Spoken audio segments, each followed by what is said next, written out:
የሄቨን እናት ዛሬም እያለቀሰች ነው። ፍትህ የለም።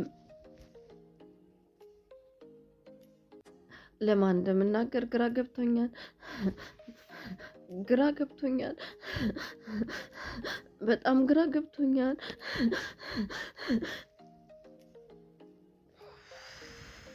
ከመስተንግዶ ስራ አዲስ አበባ ውስጥ ቤት እስከ መግዛት የፋሽን ሱቅ እስከ መክፈትና በሌሎችም ስራዎች ስኬታማ እስከ መሆን የደረሰችው ጃኒ ወይም ስመኝ ገብሩ ያልተጠበቀው የወልደ ጊዮርጊስ ተግባር የኢትዮጵያን የ5 ዓመት ዕዳ እከፍላለሁ ድንግል ማርያም እስካለች ድረስ የኔ ገንዘብ ቢቃጠል አያልቅም ወዘተ እያለ ሲሰክሰን የነበረው ወልደ ጊዮርጊስ ኢትዮጵያውያንን ዘርፎ ከጠፋ ቀናት ተቆጥሯል።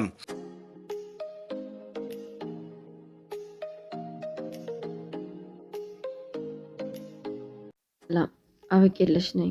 ይሄን ጉዳይ ምን ላይ ደረሰ ያላችሁ በውስጥ ኢንቦክስ ለምታረጉልኝ ከሀገር ውስጥም ከውጭም ያላችሁ ወገኖቼ በሙሉ ከልብ ማመስገን ፈልጋለሁ። ይሄን ጉዳይ ድጋሜ ለ4 ወር ተቀጥሯል። 3 ዓመት ሙሉ ፍርድ ቤት ቆሜያለሁ። ለ4ኛ ዓመት እንዴት እንደምቆም ከብዶኛል። ሀዘኑ በጣም ከባድ ነው። እንዴት እንደምረሳት አላቅም። በጣም ከብዶኛል። በጣም ከባድ ነው። እናቶቼ በጸሎታችሁ ስቡኝ። እንዴት እንደምሆን አላቅም። በጣም ግራ ገብቶኛል። መተኛት አልቻልኩም። ልጄን መርሳት አልቻልኩም። ፍትህ የለም። ለማን እንደምናገር ግራ ገብቶኛል።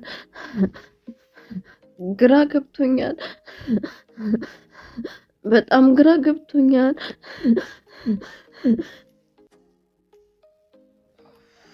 የሄቨንን እናት ስትሰሟት ምን ተሰማችሁ? ምንም ብዬ መናገር ምን አይነት አስተያየት መስጠት እንዳለብኝ ግራ ገባኝ። በጣም የሆነ በቃ ልብ የሚሰብር ስሜት ነው የተሰማኝና አዘንኩኝ የምር። ጃኒ በልጅነቷ የመስተንግዶ ስራ ስትሰራ አይ ትንሽንሽ ተብላ ተባረረች። ብዙ ነገሮችን ሞከረች፣ አልተሳካላትም። ወደ ቲክቶክ ገባች፣ ብዙ ሞከረች። ከዛም ከብዙ ልፋት በኋላ በቲክቶክ መንገስ የጀመረችው ጃኒ ስታፈቅር ከልቧና በፍጹም ፍቅር እንደሆነ በዛው ልክም ግን ብዙ ጊዜ ልቧ እንደሚጎዳ ትናገራለች። ነገር ግን ፈተናን በጸሎት ውድቀትን በስራ አሸንፋ ዛሬ ላይ ለወላጆቿ አዲስ አበባ ውስጥ የሚያምር ቤት በመግዛት የውለታ ከፍታን አሳይታለች። በቅርቡ የምትከፍተው ጃኒ ፋሽን እንዲሁም ከ5 ዓመት በኋላ አግብታ ልጅ ወልዳ እንዲሁም የራሷን ፊልም ሰርታ ለማየት እንደምትበቃ በሙሉ እምነት አመለሰት ፖድካስት ላይ ቀርባ ተናግራለች። ዋይቢኤስ ማርኬት በሚል መጠሪያ ከፍተኛ የትርፍ ክፍያ እናስገኛችኋለን በሚል ከበርካታ ዜጎች በቢሊዮን የሚቆጠር ብር ሰብስቦ የነበረው ድርጅት መስራች ወልደ ጊዮርጊስ ላለፉት ቀናት ሙሉ በሙሉ ብላሽ ባለመስጠቱ ገንዘባቸውን ያስገቡ ግለሰቦች በከፍተኛ ስጋትና ጭንቀት ውስጥ መሆናቸውን ገለጹ። በየወሩ ከፍተኛ ትርፍና ከ6 ወራት በኋላ ዋናውን ገንዘብ ይመለሳል በሚል በተሰጠ ተስፋ በርካታ ኢትዮጵያውያን መኖሪያ ቤታቸውና መኪና በመሸጥ በሚሊዮኖች የሚቆጠር ብር ኢንቨስት ማድረጋቸው ታውቋል። እስከ 20 እና 30 ሚሊዮን ብር ድረስ ያስገቡ ግለሰቦች ላለፉት 48 ሰዓታት ከድርጅቱ ምንም አይነት ይፋዊ ማብራሪያ ባለመሰጠቱ ሁኔታው ከቁጥጥር ውጭ እንዳይሆን በስጋት ላይ ይገኛሉ። በመሆኑም ይህንን ጉዳይ የሚመለከታቸው የመንግስት አካላትና የህግ አስከባሪዎች ትኩረት ሰጥተው እንዲከታተሉ ጥሪዎች እየቀረቡ ይገኛሉ። አቋም ገንዘብ አስቀምጣችሁ በየወሩ ከፍተኛ ገንዘብ ይከፈላችኋል፣ ከ6 ወር በኋላ ያስገባችሁትን ገንዘብ ይመለስላቸዋል በማለት በርካታ ቢሊዮን ብር ከሰበሰበ በኋላ መጥፋቱ ተረጋግጧል።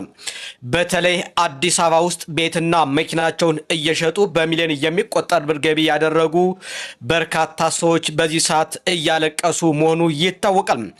ስለዚህ ይህ ቪዲዮ ለሚመለከተው አካል እንዲደርስ ላይክ አድርጉት፣ ሪፖስት አድርጉት፣ ሼር አድርጉት። ኮሜንት ላይ ገብታችሁ ፍትህ ይሰጠን እያላችሁ ኮሜንቱን አጥለቅልቁት። ከእንደዚህ አይነት ሀዘን ከእንደዚህ አይነት መንከራተት ሁላችንንም ይጠብቀን። የሄቨን እናት በጣም አሳዝናኛለች። ከ3 ዓመት በፊት ታውቃላችሁ ልጇን በጣም በአሰቃቂ መልኩ አጣች። ገና ጨቅላ ልጇን እስካሁን ድረስ ለአመታት ፍርድ ቤት እየተመላለሰች ግን ፍርድ አላገኘችም።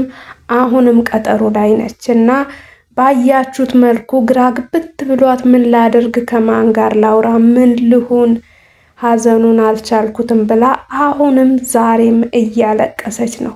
በጣም የሚያም ሀዘንም የሚያም ሁኔታ ነው። እናንተ በሷ ቦታ ብትሆኑ ምን ታደርጋላችሁ? ለማንኛውም ግን መርዳት የምትችሉ ሰዎች፣ ለሄቨን እናት መድረስ የምትችሉ ሰዎች እስኪ እኔ ቲክቶክ ላይ ነው ይሄንን ቪዲዮ ያገኘሁት እና እየሄዳችሁ በቃ የሚያጽናና ኮሜንት እንኳን እስኪ ጻፉላት። ለማንኛውም የተወደዳችሁ የሀገሬ ልጆች አብራችሁኝ ስለቆያችሁ ልባዊ ምስጋና ይበያላችሁበት ይድረስ። ቪዲዮውን ከወደዳችሁ ሰብስክራይብ እያደረጋችሁ የቻናል ቤተሰብ ሁኑ። በየቀኑ አዳዲስ ጉዳዮች ይዤላችሁ እቀርባለሁ። እንዲሁም ደግሞ በቀረቡት ጉዳዮች ላይ ሀሳብ አስተያየታችሁን ጻፉልኝ። በቀጣይ ቪዲዮ እስከምንገናኝ መልካም ጊዜ ይሁንላችሁ።